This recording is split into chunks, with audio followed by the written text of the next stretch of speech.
2024ನೇ ಸಾಲಿನಲ್ಲಿ ಅನುಮೋದನೆ ಆಗಿದ್ದು. ಇದಕ್ಕೆ AWE ಮತ್ತು ಗ್ರಾಮ ಪಂಚಾಯತಿ ಅಭಿವೃದ್ಧಿ ಅಧಿಕಾರಿಗಳು ಮತ್ತು RWSನವರು ಎಲ್ಲ ಬಂದು ಸ್ಥಳ ಪರಿಶೀಲನೆ ಮಾಡಿ ಈ ಒಂದು ಸೂಕ್ತವಾದ ಜಾಗ ಅಂತ ಇದನ್ನು ಸ್ಥಳನ ಪರಿಶೀಲನೆ ಮಾಡಿ ಅನುಮೋದನೆ ಮಾಡಿರ್ತಾರೆ.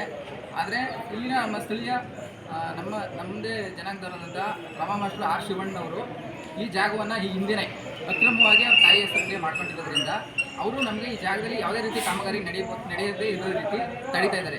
ನೇರವಾಗಿ ಅವರು ಬರದೇ ಇದ್ದರೂ ಕೂಡ ಅಕ್ಕಪಕ್ಕದ ಸೈಟ್ನವ್ರನ್ನ ಎತ್ಕಟ್ಟಿ ಈ ಜಾಗದಲ್ಲಿ ಯಾವುದೇ ಕಾಮಗಾರಿ ನಡೀಬಾರ್ದು ಅನ್ನೋದು ಒಂದು ದುರುದ್ದೇಶದಿಂದ ಇಲ್ಲಿ ಕಾಮಗಾರಿ ಮಾಡೋದಕ್ಕೆ ಅವಕಾಶ ಮಾಡಿಕೊಡ್ತಾ ಇಲ್ಲ. ಈ ಜಾಗದಲ್ಲಿ ಉಪ್ಪಾರ ಜನಾಂಗದವರು ಮತ್ತು ಕುರುಬ ಸಮುದಾಯ ಮತ್ತು ಪರಿಶಿಷ್ಟ ಜಾತಿಯವರಿಗೆ ಇಲ್ಲಿ ಟ್ಯಾಂಕ್ ಮಾಡಿದ್ರೆ 3 ಸಮುದಾಯದವರೆಗೂ ಕೂಡ ಕುಡಿಯೋ ನೀರಿನ ವ್ಯವಸ್ಥೆ ಆಗುತ್ತೆ. ಸುರಕ್ಷಿತ ಶುದ್ಧ ಕುಡಿಯೋ ನೀರಿನ ಘಟಕ ಈ ಹಿಂದೆ ಕೂಡ ಶುದ್ಧ ಕುಡಿಯೋ ನೀರಿನ ಘಟಕ ಮಾಡಬೇಕು ಅಂತ ಒಂದ್ಸರಿ ಮಾಡೋಕ್ಕೆ ಹೋದಾಗಲೂ ಕೂಡ ಇವರು ತಡೆದು ಅಲ್ಲಿ ಅದನ್ನು ಕಾಮಗಾರಿನ ಮಾಡೋದ ರೀತಿ ಮಾಡಿದ್ದಾರೆ. ದಯಮಾಡಿ ಇದ್ರ ಬಗ್ಗೆ ಈಗ ಅದು ಅವ್ರದ್ದು ಓಡೋದಕ್ಕೆ ಏನಾದ್ರು ಅವ್ರ ಹತ್ರ ಪ್ರೂಫ್ ಇದೆಯಾ ಸರ್? ಅವರು ಪಂಚಾಯತಿಲಿ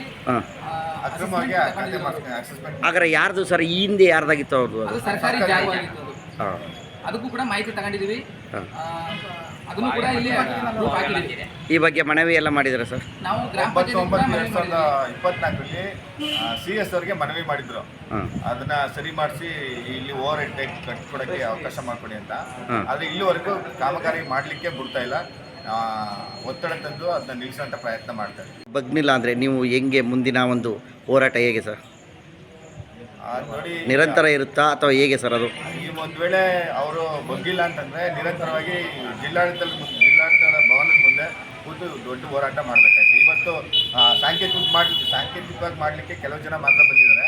ಮುಂದಿನ ದಿನದಲ್ಲಿ ಇಡೀ ಊರನ್ನ ಕರ್ಕೊಂಡ್ಬಂದು ಜಿಲ್ಲಾಡಳಿತದ ಮುಂದೆ ಕೂರಿಸ್ಬೇಕಾಗುತ್ತೆ. ಇದು ಡಿಲೇನು ಆಗ್ಬಾರ್ದು. ಎರಡನೇ ಪ್ರಶ್ನೆ ಅಂದರೆ ಪಂಚಾಯತ್ಗೆ ಒಂದು ನಿರ್ಣಯ ಮಾಡಿ ಕ್ರಮ ಕೈಗೊಂಡು ಇಂಜಿನಿಯರ್ ಸೆಕ್ಷನ್ ಬಂದಾಗ ಇಂಜಿನಿಯರು ಪೊಲೀಸ್ ಪ್ರೊಟೆಕ್ಷನ್ ತಗೊಂಡು ಏನು ಕೆಲಸ ಮಾಡಬೇಕು, ಪಬ್ಲಿಕ್ ಅಸೆಟ್ಸ್ ಕೆಲಸ ಮಾಡ್ತಾರೆ. ದಯಮಾಡಿ ಮಾಡಿ ಸರ್, ಏನಾದರೂ ಒಂದು ಅನುಕೂಲ ಆಗ್ತದೆ. ಒಳ್ಳೆಯದೇ